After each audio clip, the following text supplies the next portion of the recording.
Hello everyone, welcome to the first part of the video. I'm still experimenting with the camera, so bear with me if there's any technical difficulties.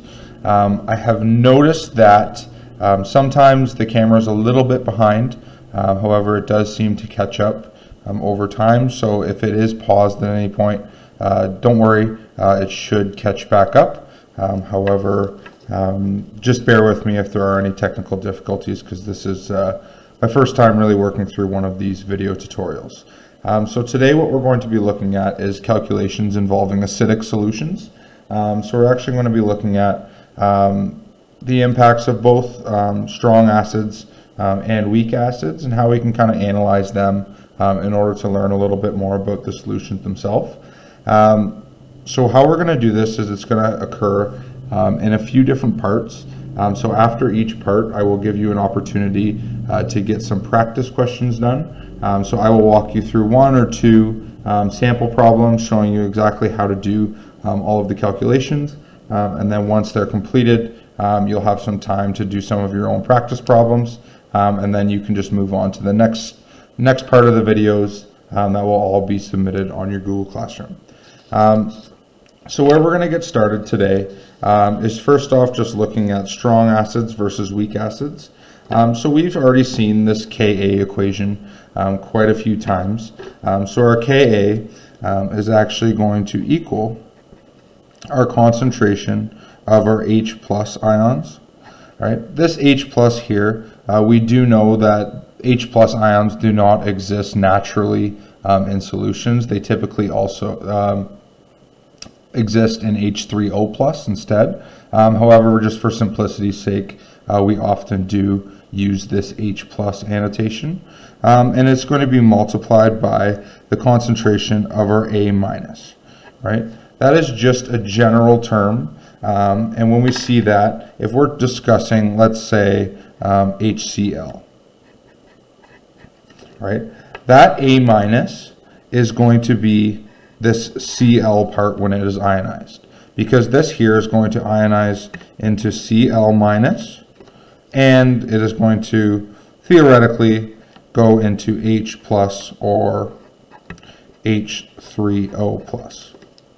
Right, so that A right here is going to be referring to the Cl minus. So the concentration of Cl minus versus the concentration of our H plus, and they're all going to be divided by the concentration of HA, which is going to be representing this entire thing, so our HCl, right? Typically, right, we are going to see a little bit later down here with percent ionization how we can really differentiate between strong and weak acids, right? However, with our Ka, if it is large, or quite large, it means that it is going to be a strong acid. If Ka is small, it is typically going to mean that it is a weak acid. And this translates down into our next part where we talk about percent ionization.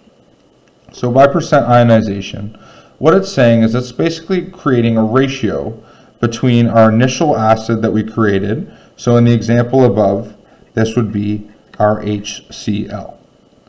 And it's telling us, well, how much of our HCl is going to ionize into H plus ions that can be used and give the solution its acidic properties, right? With strong acids,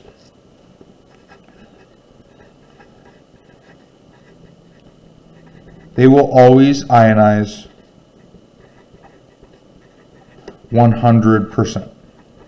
Meaning that for HCl, which is a strong acid, it is going to completely break down into, so it's almost like it's a one-way direction reaction.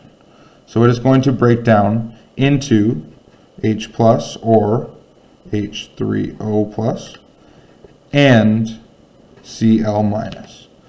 And because it's a strong acid, this is going to go to completion. However, weak acids do not go to completion. Instead, they vary. It could ionize 2%, it could ionize 10%, it could ionize 20%. However, they do not ionize 100%. So they only ionize partially. Right? This means that they do not fully ionize from their HA into their H plus and their A minus. And finally, we discussed this the other day, but with autoionization, right, we recognize that water actually does act as an acid or a base, and it can in the exact same reaction. So here, in this reaction, we can see that our H2O is either going to gain a proton and become H3O plus, or it will lose a proton and become OH minus. And this is where we get our Kw value from. And our Kw equals the concentration of H plus times the concentration of OH minus. So in this reaction here, right, these things are going to ionize about the exact same either way, which are both 1 times 10 to the negative 7 moles per liter and 1 times 10 to the negative 7. So each one are going to basically be 50-50 in the solution, right? And this gives us our Kw value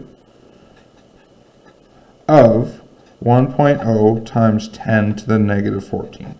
And this value here is going to be quite important moving forward. All right. However, one thing is, when we're looking at equilibrium concentrations of acids, especially the concentration of H plus and OH minus, when we're figuring out our pH and our pOH, is that these are some concentrations that are going to be provided through the water. However, they are relatively insignificant, because if we have a concentration of, say, 0.25 moles per liter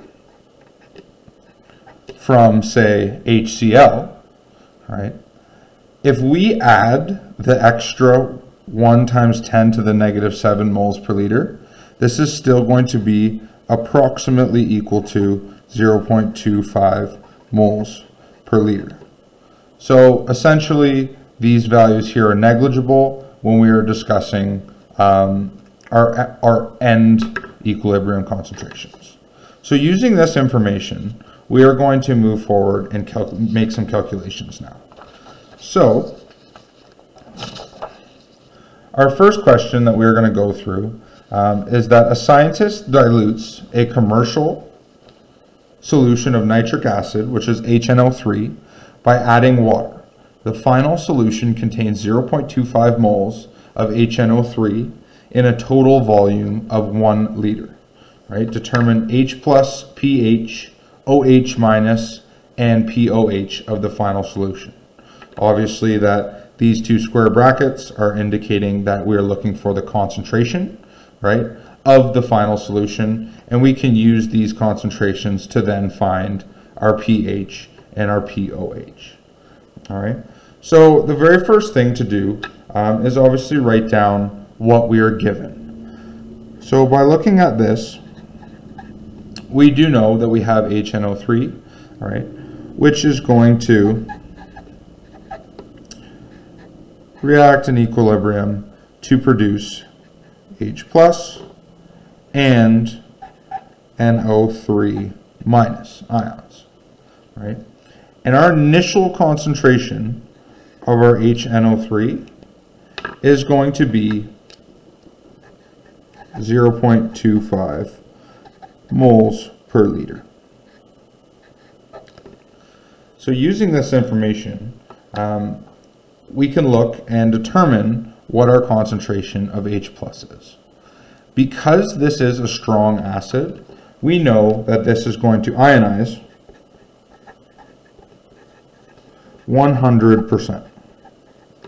essentially meaning that this reaction is going to be pushed almost all the way to the right, if not all the way to the right, meaning our 0.25 moles per liter is going to end up completely dissolving into our H plus ions and our NO3 minus ions. And if we look at this reaction, we notice that the ratio between each one of these things is 1 to 1 to 1.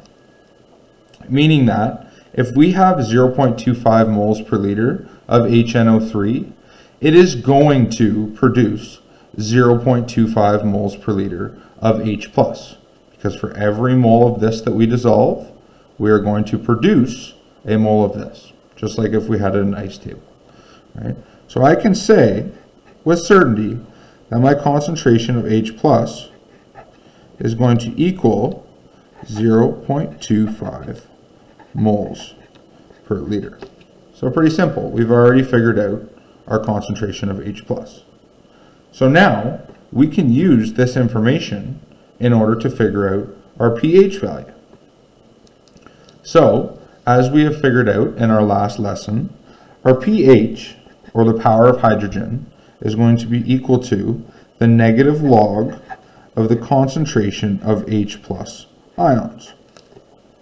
So in other words, our pH of this solution is going to equal the negative log of 0.25 moles per liter. Now if I take my calculator and I punch in the negative log of 0.25, it is going to give me 6.02 times 10 to the negative 1, which in other words is approximately 0.6.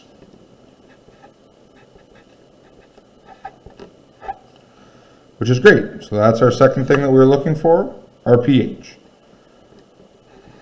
Now you might say, well, how are we going to figure out our concentration of OH minus and our POH? Because we can't calculate our POH without our concentration of OH minus. Well, we know, given our KW equation, that KW equals the concentration of H plus times the concentration of OH minus. All right, we discussed this on the last page. So using this information, we can put in our two values that we know, our concentration of H plus and our KW, in order to solve for our concentration of OH minus. So if I do that, KW we know is equal to 1.0 times 10 to the negative 14. And we know that's going to be equal to our concentration of H plus, which is 0.25 moles per liter, times some concentration of OH minus. So to solve this equation, what we need to do is divide each side by 0.25 moles per liter. So I'm going to divide this side by 0.25 moles per liter and divide this side by 0.25 moles per liter. So with that, we know that this 0.25 moles per liter and this one are going to cancel out. So we're going to be left with 1 times 10 to the negative 14 divided by 0.25 moles per liter equals OH minus, or the concentration of OH minus. So I can simply do the calculations. So I'm going to take 1 times 10 to the negative 14 and divide it by 0.25 moles per liter. That is going to give me 4 times 10 to the negative 14 moles per liter. So our concentration of OH minus is going to be equal to 4.0 times 10 to the negative 14 moles per liter. And this is a value that we should expect to get. HNO3 is a strong acid. So knowing that this is a strong acid, we would expect that there was not going to be much OH minus in the solution at all. Instead, it's going to be majority H plus. So finally, using this concentration of our OH minus, we can then calculate our pOH. So, just like we had up here with our pH equals the negative log of H plus, our pOH equals the negative log of our concentration of OH minus.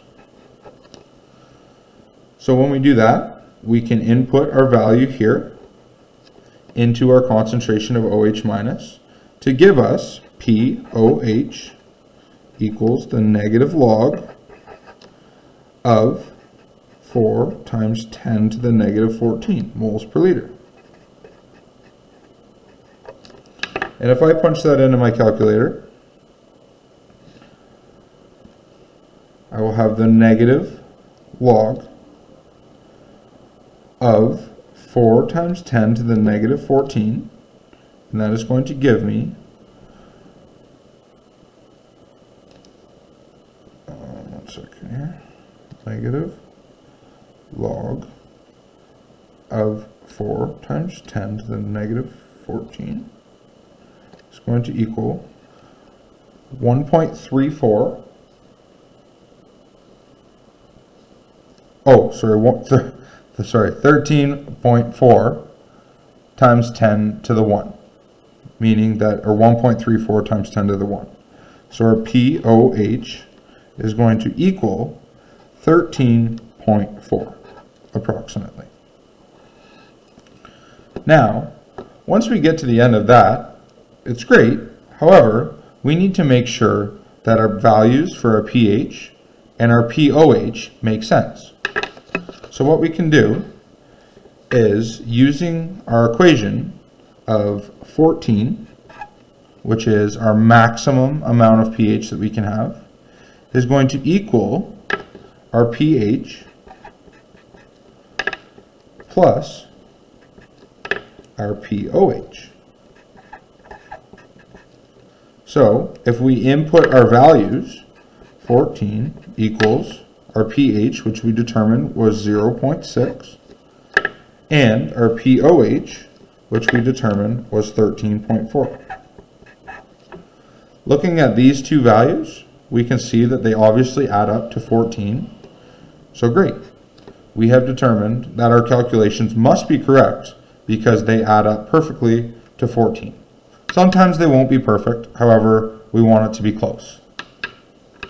So this is the end of our first sample problem. So what I want you to do now is, once this video ends, you're going to go to page 513 of your textbook, and you're going to complete practice problems 1 and 2. Right? This should take you 5 to 10 minutes.